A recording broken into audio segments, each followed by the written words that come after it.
Buen día, nosotros somos alumnos de la asignatura de Análisis Estructural 2. En esta ocasión se explicará un ejercicio de análisis de elementos por el método matricial de rigidez del libro de texto Hibbeler y el ejercicio es el 15-12.13.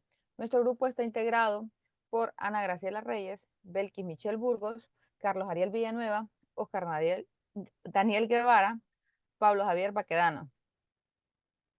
Nuestra introducción dice que abordaremos el tema de análisis de estructuras planas con énfasis en la implementación de método de rigidez. También dice que los métodos matriciales consisten en reemplazar la estructura continua real por un modelo matemático de elementos finitos, cuyas propiedades pueden expresarse en forma matricial. Por acción se puede entender una forma o un desplazamiento impuesto sobre la estructura.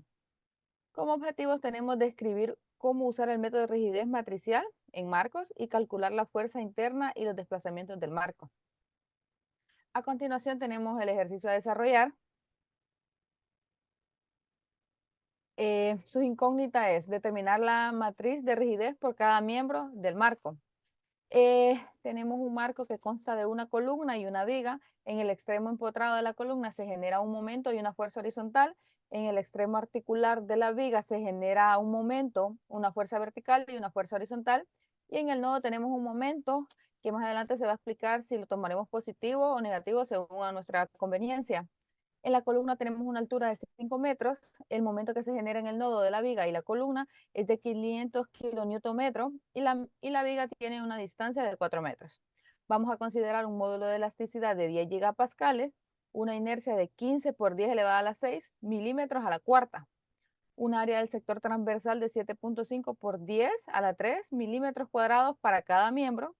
Nos dice que los nodos 1 y 2 son rígidos y el 3 es articulado. También vamos a determinar las reacciones en 1 y 3. Los dejo con mi siguiente compañero.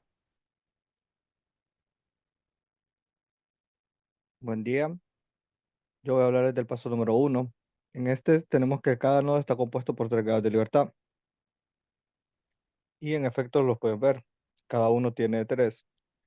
Y los identificamos por los números del 1 al 9. Cada uno de estos grados representa un desplazamiento en una dirección específica, pero también corresponde a una fuerza interna en ese punto. Entonces vamos a ver en el punto número 1, tenemos los 2 grados de libertad, tanto en X como en Y, que es el 7 y el 8, y un momento, que es el número 9. En el nodo 2 tenemos los 2 grados de libertad que están con el número 1 y el número 2 y tenemos un momento que es el número 3. Y en el nodo número 3 tenemos lo que es el grado de libertad en 5 y en 6, que es en X y en Y el momento con el número 4. Luego vamos a establecer un punto de referencia para la creación de este sistema de coordenadas y procurando todos los puntos tengan valores positivos, tanto para X y para Y. Para lograr esto, lo que vamos a hacer es irnos a la parte más lejana, hacia abajo y a la izquierda, que es donde está nuestro nodo 1, y así todos los valores van a ir hacia arriba y hacia la derecha, lo cual en nuestro sistema va a ir en valores positivos, porque si lo tomáramos desde acá arriba, desde el nodo 2, entonces a la hora de bajar, las distancias van a ser negativas. O si lo tomáramos en el punto, en el nodo 3, a la hora de ir a la izquierda, nuestras distancias van a ser negativas y hacia abajo también serían negativos. Entonces, por eso se toma por preferencia que todo vaya hacia abajo y que vaya el punto más bajo, perdón, y todo más alejado a la izquierda, para que todo quede en valores positivos. Ahora el paso número 2, vamos a dividir la figura en dos elementos, en lo que viene siendo la columna y en lo que viene siendo la viga. Esto para poder hacerlo de mejor forma y eh, solo centrarnos en ese elemento para no comenzar a combinar ni nada de eso, sino que centrarnos en ello y poder agarrarlos de forma individual. Antes de proceder, debemos convertir las unidades a un sistema congruente. Aquí hay varios sistemas, lo que es este en milímetros, en metros, los datos que nos da el ejercicio, ¿verdad? Y en gigapascales, lo que nosotros vamos a hacer es pasar todo eso en kilogramos centímetros para tenerlo todo en un sistema congruente, que es en el sistema internacional. Entonces, lo que son los milímetros a la 4 lo vamos a tener en centímetros a la 4. Las gigapascales lo vamos a pasar a kilogramos a 3 centímetros. El área que la tenemos en milímetros al cuadrado lo vamos a tener en centímetros al cuadrado. Y la distancia que está en 5 metros la vamos a pasar a centímetros, que está a 500 centímetros. Y pues eso mismo hacemos ahí abajo, la inercia con el área, con la distancia, con todo, lo pasamos a centímetros y en kilogramos. Y esto sería todo de mi parte. Bueno, con el paso 3, con los datos del paso 2 que mencionó el compañero, en el Excel vamos a programar una tabla con las fórmulas que nos indica el libro. Esta nos servirá para crear lo que es la matriz en cada tramo. Como lo ven aquí, que tenemos el tramo 1 y el tramo 2. Eh, Calcular cada una de estas matrices es muy importante, ya que cada una de ellas es la parte, es una matriz estructural que vamos a tener que calcular más adelante. El, Como ven aquí, tenemos que la primera fórmula nos indica que es el área por la elasticidad entre la longitud. Tenemos también 12 veces la elasticidad por la inercia entre la longitud al cubo, 6 veces la elasticidad por la inercia entre la longitud al cuadrado, 4 veces la elasticidad por la inercia entre la longitud y 2 veces la elasticidad por la inercia entre la longitud. Así también tenemos en el tramo 2. Procedemos a calcular lo mismo, solo que con diferentes datos. La siguiente. Vamos a calcular lo que son las leyendas del tramo en cada uno. Esto se hace con respecto al eje en que estamos trabajando. En este caso, como es una columna, trabajaremos lo que es en el eje Y. Para calcular los lambda tenemos que nuestro lado lejano menos nuestro lado cercano entre la longitud del tramo. Como tenemos aquí 5, 5, que es nuestro lado lejano, 0, que es nuestro lado cercano, entre 5. Eso sería nuestro Y. Siguiente. Eh, ya con los tramos divididos y una vez completado el proceso de conversión, podemos programar lo que es una matriz de rigidez por los elementos utilizados en la siguiente fórmula. Como lo ven aquí, tenemos lo que son estas fórmulas que nos las proporciona el libro, porque con ellas procederemos a calcular los que son los NX, NY, NZ, que esto sería nuestro lado cercano, y FX, FY y FZ, que serían nuestros lados lejanos. Ya ahí, después de tener esta fórmula, lo vamos a utilizar para lo que son las matrices que tenemos aquí abajo. Les voy a explicar un poco cómo es que se calculan estos numeritos que están en rojo acá. Voy a poner la imagen.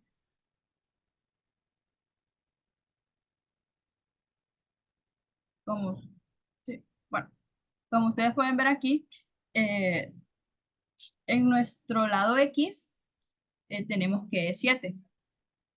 En nuestro lado Y es 8. Y en nuestro lado Z tenemos que es 9. Así como en el siguiente.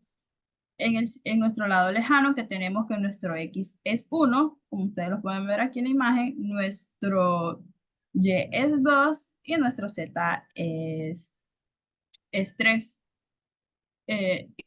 Identificamos nuestros lados cercanos, que es donde estaremos posicionados. En este caso tomaríamos el nodo 2 para el elemento de la columna y para la viga. Con, con todo esto sacamos lo que son los lambda, que nos sirve para completar la matriz. Ya con eso tendríamos completa nuestra matriz de rigidez por los elementos, así como lo había mencionado anteriormente. Voy a poner el Excel. Bueno, el tramo 1. Bueno, y aquí tenemos lo que son en nuestro NX, que lo calculamos con las fórmulas que tenemos acá a un lado, utilizando los que son los datos que sacamos arriba. Por ejemplo, aquí en el NX tenemos el área entre el módulo de elasticidad entre la longitud por el lambda al cuadrado más 12 veces la elasticidad entre la inercia entre la longitud al cubo por el lambda al cuadrado y así iremos sacando en cada una de nuestros lados, tanto en el lado cercano como en el lado lejano. Ya llegando al paso al tramo número 2, procedemos a hacer el mismo procedimiento como en el tramo 1. Primero sacamos lo que son los datos, convertimos, como lo había dicho el compañero, luego sacamos los tramos con las fórmulas, procedemos a sacar lo que son los lambda, que en este caso nuestro lambda en X es 1, ya que cambia porque ahora es 4 menos 0, que es nuestro lado lejano, entre 4. Volvemos a utilizar las fórmulas y ahí tenemos ya lo que es nuestro tramo número 2. Los dejo con mi compañero.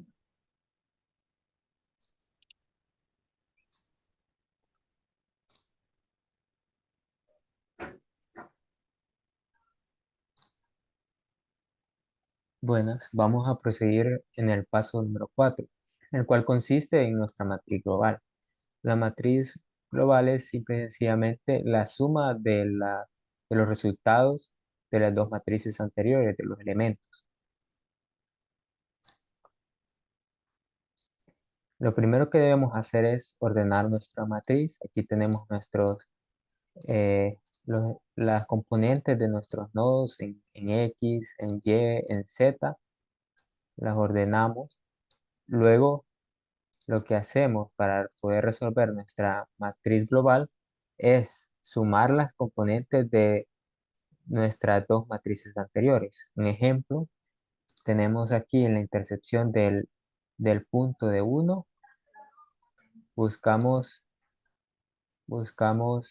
en nuestra matriz 1 la intersección 1,1 y a eso sumamos en nuestro tramo 2 también la intersección 1,1 y así es igual para cada una de las casillas de nuestra matriz hasta obtener el resultado de toda nuestra matriz global. Lo siguiente es encontrar lo que son nuestras reacciones. Para esto se nos dice en el ejercicio que hay incógnitas de reacciones que debemos encontrar las reacciones en los nodos 1 y 3. Entonces colocamos nuestras incógnitas aquí y nos dan como reacciones conocidas solo en el nodo 2. Podemos ver en nuestro ejercicio que no hay ninguna fuerza ni en el sentido X ni en el sentido Y en nuestro nodo 2. Solo hay un momento de 500 kilonewtons en, en lo que es en la componente en Z de nuestro nodo 2. Por lo tanto, lo que hacemos es convertir estos 500 kilonewtons por metro a unidades con las que estemos trabajando. En nuestro caso fue convertirlo a kilogramos por centímetro. Y así formamos nuestra matriz Q, que la vamos a utilizar más adelante. Lo siguiente importante es identificar los desplazamientos. Tenemos que tanto en el eje 1 o en el nodo 1 como en el nodo 3 tenemos empotramiento. Eso quiere decir que en estos componentes no va a haber desplazamiento, ya que donde hay un empotramiento no existe tal desplazamiento. Pero tenemos incógnitas en lo que es el nodo 2, entonces esto es lo que debemos calcular.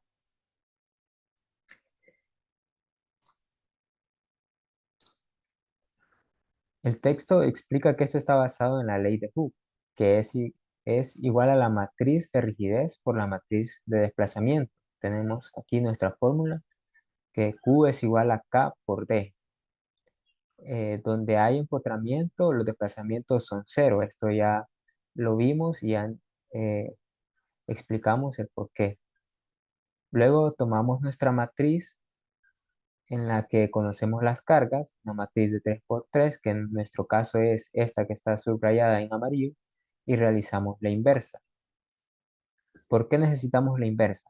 Bueno, al calcular o al momento de calcular lo que son nuestros desplazamientos, ocupamos esta fórmula, despejar para que nos quede en función de los desplazamientos. Entonces, en vista de que el K son matrices y no podemos simple y sencillamente pasar a dividir, lo que hacemos es sacar la matriz, la invertida de esta matriz. ¿Esto cómo lo logramos? Utilizando lo que es el comando de M invertida y seleccionamos la parte de nuestra matriz que necesitamos y el Excel nos resuelve y ya nos da los resultados de la inversa. Así procede nuestro compañero.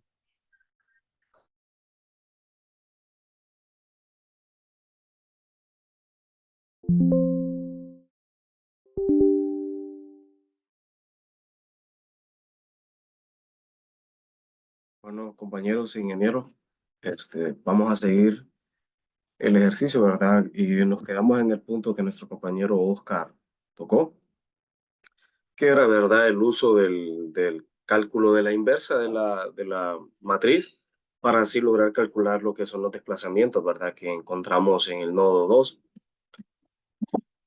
Ahora bien, como dice el compañero, ¿verdad?, cuando ya tenemos esta nueva fórmula, ya que es la de Q igual a K, pero esta vez a la inversa por D, pero despejamos para D para encontrar estos desplazamientos y cabe destacar que estos desplazamientos se encuentran en centímetros. Y realizando el procedimiento encontramos estos datos, ¿verdad? Que son los desplazamientos en centímetros, como anteriormente decía. Ahora bien, ya con estos desplazamientos siendo conocidos, vamos a tomar la matriz resultante, que es la matriz que podemos encontrar en verde, y la vamos a encontrar, perdón, la vamos a multiplicar por los desplazamientos conocidos. Los desplazamientos conocidos son el procedimiento anterior, ¿verdad? Donde encontramos los, valga la redundancia, desplazamientos que acabamos de mencionar. Y efectivamente podemos observar que nos va a dar las cargas multiplicando la matriz Q por los desplazamientos. Ahora bien, nosotros estos ejercicios de este libro propone que los resolvamos mediante el método matricial, dado que el método matricial posee propiedades que otros procedimientos no nos permitirían. Estos beneficios de utilizar el método matricial pueden ser la eficiencia que permite este cálculo, ¿verdad? Las matrices siempre van a permitir representar de una manera bastante compacta y eficiente, perdón, los sistemas complejos de ecuaciones lineales que surgen del análisis estructural. Esto facilita el cálculo de múltiples variables y parámetros simultáneamente, como en este caso. Estamos analizando un ejercicio que contiene tanto grados de libertad como desplazamiento y también momentos. También incluye cargas. Por eso es que utilizamos el método matricial. Otro de los detalles es que podemos obtener flexibilidad y generalidad en estas matrices. Por ejemplo, cuando representamos una amplia gama de estructuras, de sistemas, desde vigas y marcos, que en este caso estamos analizando un marco que está seccionado, ¿verdad? Que se encuentra articulado en sus extremos. De este ejercicio, el que estamos realizando, el análisis en este momento, es un ejercicio con eh, un sistema bidimensional, ¿verdad? Pero sería bueno mencionar de que para el método matricial podemos analizar hasta marcos tridimensionales. Además que estas técnicas matriciales se pueden aplicar a todo tipo de carga, las condiciones de los contornos de los materiales, y este tipo de análisis nos permite a nosotros hacer que las cosas sean un poco más versátiles a la hora del cálculo. También nos encontramos con que una de las facilidades es la formulación, perdón, de modelos de las estructuras, ¿verdad? En estas matrices se proporciona un marco formal para la formulación de los modelos estructurales. Esto incluye lo que viene siendo la geometría de la estructura, las propiedades mecánicas, como ser los materiales, las condiciones de cargas y las restricciones de desplazamiento, que como podemos observar en este ejercicio, en efecto, tenemos restricciones de desplazamientos. Al representar estos elementos de una manera matricial, podemos desarrollar modelos bastante precisos y o sea, y que estén detallados en un sistema estructural, ¿verdad? Dicho esto, procedemos. Aquí ya hemos encontrado, ¿verdad?, lo que vienen siendo las reacciones de nuestro sistema, ¿verdad?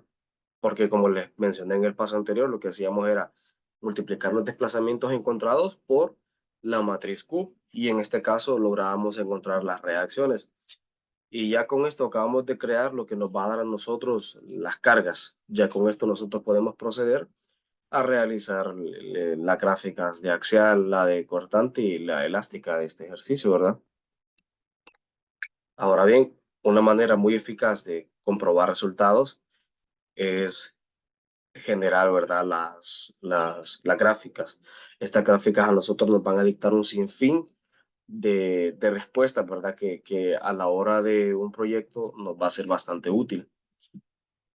Para comenzar, podemos hablar del diagrama axial. Como podemos observar, se encuentra en compresión en los dos sentidos. Si suponemos que compresión es a la izquierda, hay compresión hacia abajo, podemos observar que la viga se encuentra en compresión e igual la columna, ¿verdad? Y recordemos que este diagrama de axial, esto solo denota las fuerzas internas, ¿verdad?, que actúan a lo largo del longitudinal de una viga y también de la columna, como representar los que les comentaba anteriormente, la compresión y la tensión. En una viga que está sometida a carga, las secciones transversales van a experimentar fuerzas axiales que pueden ser compresión o tensión, valga la redundancia. El diagrama axial también representa las fuerzas que están a lo largo del eje longitudinal de la viga, mostrando cómo van a variar de un punto a otro.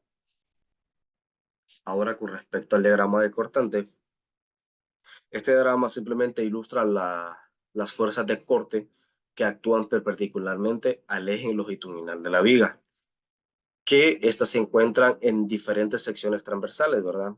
Es decir, esta fuerza de corte en una viga es simplemente una fuerza que va a intentar hacer que la viga se parta en dos pedazos, y la gráfica de cortante a nosotros nos va a indicar dónde se va a encontrar el punto de quiebre, y en ese momento es donde nosotros venimos y con el análisis estructural determinamos si le vamos a poner refuerzos en la parte de arriba o en la parte de abajo, en una viga en particular, ¿verdad?, para analizar si va a estar en compresión o de tensión. Dependiendo de dónde, nosotros vamos a colocar nuestras variantes de refuerzo, ¿verdad? Ahora bien, el diagrama de corte va a mostrar cómo va a variar la fuerza a lo largo de la viga. Ahora sí, continuamos con el diagrama elástico o el de momento flector, como lo conozcamos. Este diagrama va a mostrar cómo va a variar el momento flexionante a lo largo de la longitud de la viga. El momento flexionante es la tendencia de una fuerza que se encuentra aplicada a lo largo de la viga o de la columna para hacerla flexionar. Este diagrama es esencial, es bastante importante para que nosotros logremos comprender la viga, cómo se va a deformar bajo carga, bajo estrés. Es por ello que es de mucha importancia el diagrama de momento, ¿verdad? Muchas gracias.